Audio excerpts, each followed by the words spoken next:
Hi hello ನಮಸ್ತೆ, welcome to sandalwood talkies. ಇನ್ನೊಂದು movie ಯಾವ ರಿವ್ಯೂ ಅಪ್ಪ ಅಂದ್ರೆ ಲಾಲ್ ಸಲಾಂ. ಈ ಸಿನಿಮಾ ಯಾರಿಗೆ ಸಲಾಂ ಹೊಡಿಯೋದು ಅಂತ ಗೊತ್ತಾಯ್ತಿಲ್ಲ. ಈ ಸಿನಿಮಾ ತೆಗೆದ ಡೈರೆಕ್ಟರ್ಗೆ ಒಂದು ಸಲಾಮು, ಮತ್ತೆ ಪ್ರೊಡ್ಯೂಸರ್ಗೆ ಅವ್ರಿಗೆ ಇನ್ನೂ ಒಂದು ದೊಡ್ಡ ಸಲಾಮು.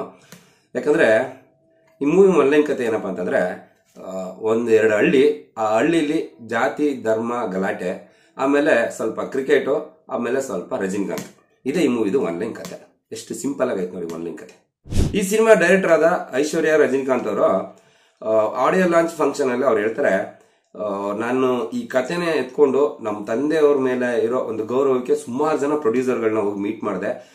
ಎಲ್ಲರೂ ಕತೆ ಕೇಳ್ಬಿಟ್ಟು ಒಂದು 10 ದಿನ ಬಿಟ್ಟು ಹೇಳ್ತೀನಿ, 12 ದಿನ ಬಿಟ್ಟು ಹೇಳ್ತೀನಿ ಅಂತ ಎಲ್ಲರೂ ಕತೆ ಕೇಳ್ಕೊಂಡ್ರು. ಒಂದು 10 ಜನ ಪ್ರೊಡ್ಯೂಸರ್ಗಳು ಕತೆ ಕೇಳಿದ್ರು. ಸೊ ಯಾರು ಮುಂದೆ ಬರಲಿಲ್ಲ. ಕೊನೆಯದಾಗಿ ಲೈಕಾ ಪ್ರೊಡಕ್ಷನ್ ಅವರು ಈ ಸಿನಿಮಾನ ಒಪ್ಕೊಂಡು ಮಾಡಿದ್ರು ಅಂತ ಹೇಳಿದ್ರು. ಸೊ ಒಂದ್ಸಲ 10 ಜನ ಪ್ರೊಡ್ಯೂಸರ್ಗಳು ರಿಜೆಕ್ಟ್ ಮಾಡಿದ್ದಾರೆ ಅಂದ್ರೆ ಇವರು ಅಲ್ಲೇ ಯೋಚನೆ ಮಾಡಬೇಕಿತ್ತಲ್ವಾ, ಈ ಕತೆ ಪ್ರಾಬ್ಲಮ್ ಎಲ್ಲಿದೆ ಅಂತ ಅವ್ರಿಗೆಲ್ಲ ಗೊತ್ತಾಗಿದೆ, ಇವ್ರಿಗೆ ಗೊತ್ತಾಗೋದು ಬೇಡವಾ ಡೈರೆಕ್ಟರ್ಗೆ?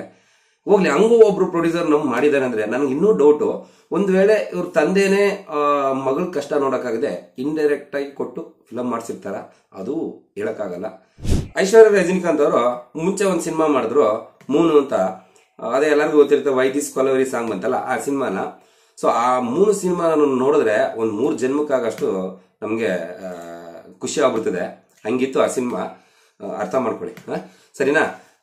ಹಂಗಿದ್ಮೇಲೆ ಆ ಥರ ಸಿನಿಮಾ ಮಾಡೋ ಡೈರೆಕ್ಟರ್ ಅಂತ ಗೊತ್ತಿದ್ರು ಇವರು ಲೈಕಾ ಪ್ರೊಡಕ್ಷನ್ ಅವರು ಪ್ರೊಡ್ಯೂಸ್ ಮಾಡಿದ್ದಾರೆ ಅಂತಂದ್ರೆ, ಲೈಕಾ ಪ್ರೊಡಕ್ಷನ್ ಅವ್ರನ್ನ ನಾವು ಒಂದ್ಸಲಿ ಲೈಕ್ ಮಾಡಬೇಕು. ಸೊ ಜೊತೆಗೆ ಡೈರೆಕ್ಟರ್ನು ಕೂಡ ಲೈಕ್ ಮಾಡಬೇಕು.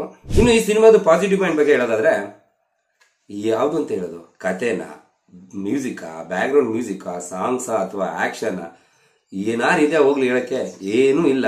ಹೋಗ್ಲಿ, ಈ ಸಿನಿಮಾನ ಕುತ್ಕೊಂಡು ನೋಡಕ್ಕಾಗತ್ತೆ, 10 ನಿಮಿಷ ಕುತ್ಕೊಂಡು ನೋಡಕ್ಕಾಗಲ್ಲ. ಆದ್ರೂ ಕಷ್ಟಪಟ್ಕೊಂಡು ನೋಡ್ಕೊಂಡ್ ಬಂದಿದ್ದೀನಿ ಅಂದ್ರೆ ಖಂಡಿತ ನಿಮ್ಗೆ ನನಗೊಂದು ಲೈಕ್ ಕೊಡ್ಲೇಬೇಕು.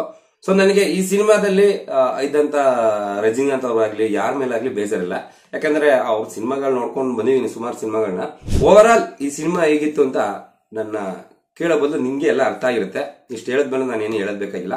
ಆದ್ರೂ ಇನ್ನೊಂದು ವಿಚಾರ ಹೇಳ್ಬಿಡ್ತೀನಿ. ರಜನಿಕಾಂತ್ ಅವರು ಸ್ಟೇಜ್ ಅಲ್ಲಿ ನಿಂತ್ಕೊಂಡು ಒಂದು ವಿಚಾರ ಹೇಳ್ತಾರೆ.